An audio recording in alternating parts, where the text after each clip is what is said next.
کئی سالوں سے ایک پریکٹس چل رہی ہے کہ کمپنیوں میں باقاعدہ اب ویڈیو کانفرنس ہوتی ہیں، ویڈیو لنک کے ذریعے یہ سب بیٹھ جاتے ہیں اور باقاعدہ مجالس منعقد ہوتی ہیں، اور اس کو باقاعدہ اس مجلس کا درجہ دیا جاتا ہے، اس کو مشاورت کا درجہ دیا جاتا ہے، اس کو ہلکا نہیں لیا جاتا، اس کو پورا قبول کیا جاتا ہے، اس کی مکمل اہمیت ہوتی ہے۔ اب نبی علیہ السلام کی بات کو دوبارہ سنیں۔ حضرت ابو امامہ رضی اللہ تعالیٰ عنہ سے روایت ہے کہ نبی کریم صلی اللہ علیہ وسلم نے گانا گانے والی لونڈیوں کے خریدنے، بیچنے اور ان کو گانا بجانے کی تعلیم دینے سے منع کیا، اور پھر فرمایا کہ ان کی قیمت کھانا یعنی ان کی کمائی کھانا حرام ہے۔ نبی علیہ السلام نے ارشاد فرمایا، جو شخص گانا گانے والی کا گانا سنے مجلس میں بیٹھ کر، جو شخص کسی گانا گانے والی کا گانا مجلس میں بیٹھ کر سنے گا، قیامت کے دن اس کے کانوں میں پگھلا ہوا سیسا ڈالا جائے گا۔ اس بات کو ذہن میں رکھتے ہوئے نبی علیہ السلام کی بات سنیں۔ فرمایا جس نے گانا گانے والی کا گانا مجلس میں بیٹھ کر سنا، قیامت کے دن اس کے کانوں میں سیسا پگھلا کے ڈالا جائے گا۔ اب جو اسکرین کے اوپر گانا گانے والی کا گانا سنتے ہیں، تو یہ مجلس ہو گئی کہ نہیں ہو گئی؟ اب وہ اسکرین ٹی وی کی ہو، وہ موبائل کی ہو، وہ ٹیبلٹ کی ہو، وہ لیپ ٹاپ کی ہو، وہ کسی بھی طرح کی اسکرین ہو، جب اسکرین کے اوپر معاملہ آ گیا اور ہم نے کہیں بھی بیٹھ کے سنا، یہ ایک اعتبار سے ہمارے معاشرے میں مجلس طے کی گئی ہے، سمجھی جاتی ہے، تو ہم نے جب اسکرین کے اوپر کسی گانا گانے والی کا گانا سنا تو تیار ہو جائیں کہ قیامت کے دن انہی کانوں میں جہاں آج گانے کی آواز گئی ہے، سیسا پگھلا کے ڈالا جائے گا اگر توبہ نہ کی۔ بخاری شریف کی روایت ہے، نبی علیہ السلام نے فرمایا کہ میری امت کے کچھ لوگ ایسے ہوں گے کہ وہ زنا اور ریشم اور شراب اور گانے بجانے کو حلال سمجھیں گے۔ آج کل کے کتنے دانشور ایسے ہیں جو میڈیا کے اوپر آ کے گانے بجانے کو حلال قرار دے رہے ہیں، یعنی نبی علیہ السلام کی پیشن گوئی پوری ہو گئی۔ ہمارے ہاں بہت سارے لوگ جو بڑے اپ ٹو ڈیٹ اور بڑے جو ہے نا وہ آگے کے سمجھے جاتے ہیں، ایلیٹ کلاس بھی ہے، اور اس طرح کے جو بڑے اپنے آپ کو سمجھتے ہیں کہ جو بڑے ماڈرن لوگ ہیں،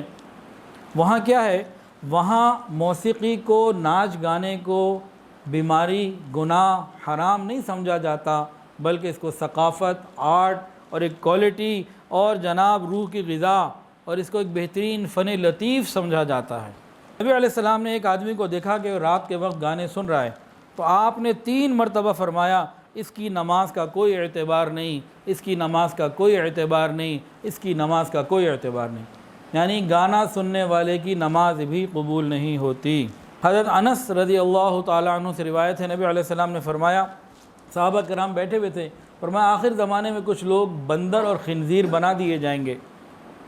ان کی شکلیں مسخ کر دی جائیں گی، بندر اور خنزیر کی مانند کر دیے جائیں گے۔ صحابہ اس پیشن گوئی کے اوپر حیران ہوئے، پریشان ہوئے، پھر پوچھا یا رسول اللہ، کیا وہ لوگ توحید کے قائل ہوں گے، اللہ کو وحدہ لا شریک مانتے ہوں گے؟ نبی علیہ السلام نے فرمایا کہ ہاں، اور آگے فرمایا کہ صرف یہی نہیں کہ توحید کے قائل ہوں گے، بلکہ نماز، روزہ، حج، زکوٰۃ وغیرہ یعنی اعمال بھی کرتے ہوں گے۔ صحابہ تو حیران ہو گئے کہ آخر ایسی کون سی بات ہوگی، یہ نماز بھی پڑھ رہا ہے، یہ حج بھی کر رہا ہے، زکوٰۃ بھی دے رہا ہے، یہ نیک اعمال بھی کر رہا ہے، توحید والا بھی ہے، پھر اس کا یہ حال کیوں ہوگا کہ بندر اور خنزیر بنا دیا جائے گا؟ صحابہ نے حیران پریشان ہو کے یہ پوچھا۔ آقا علیہ السلام نے خبر دی کہ وہ لوگ آلات موسیقی، ناچنے والی گانے والی عورتوں کے اور یہ ان چیزوں کے بہت شوقین ہوں گے، ساری رات انہی چیزوں میں مشغول ہو کے گزار دیں گے، پھر اللہ انہیں بندر اور خنزیر بنائے گا۔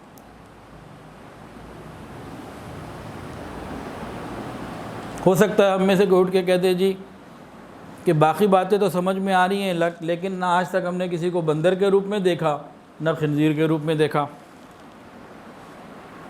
تو اس میں پہلی بات تو یہ سمجھ لیجئے، رسول اللہ صلی اللہ علیہ وسلم کی زبان سے نکلی ہوئی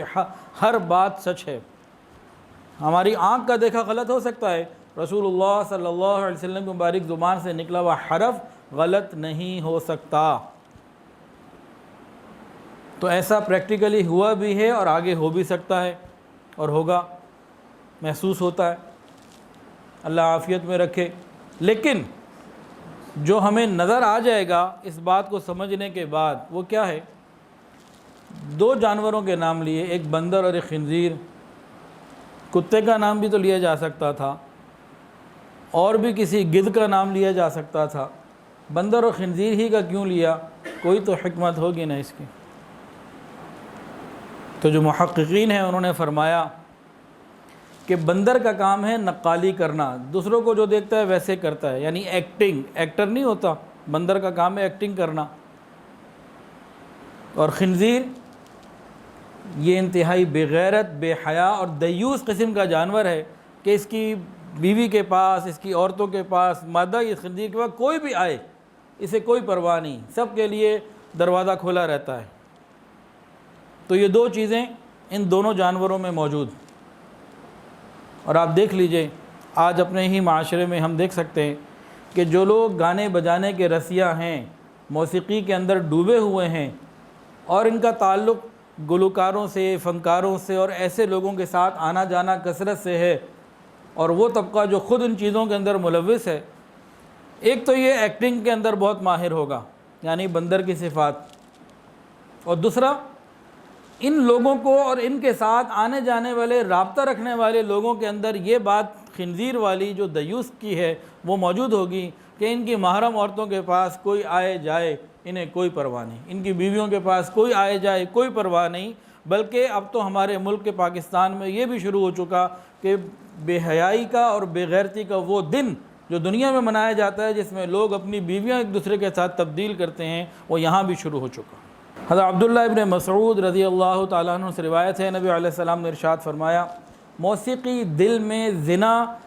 کے خیال کو ایسے پیدا کرتی ہے جیسے پانی سبزے کو پیدا کرتا ہے۔ جب بھی انسان موسیقی سنے گا تو لا محالہ اس کا دل کرے گا زنا کی طرف بڑھنے کا، بے حیائی کی طرف بڑھنے کا۔ نبی علیہ السلام ایک دفعہ جا رہے تھے تو چرواہے کی بانسری کی آواز آپ نے سنی تو آپ نے دونوں انگلیاں کانوں میں دے دی۔ بانسری یہ کون سا انسٹرومنٹ ہے جو سب سے کم درجے کا ہے؟ آج جو انسٹرومنٹ موجود ہیں میوزیکل، وہ بانسری سے بہت آگے ہیں، صرف آگے نہیں ہیں، بہت آگے ہیں۔ تو نبی علیہ السلام نے تو بانسری کی آواز سے بھی احتیاط کی،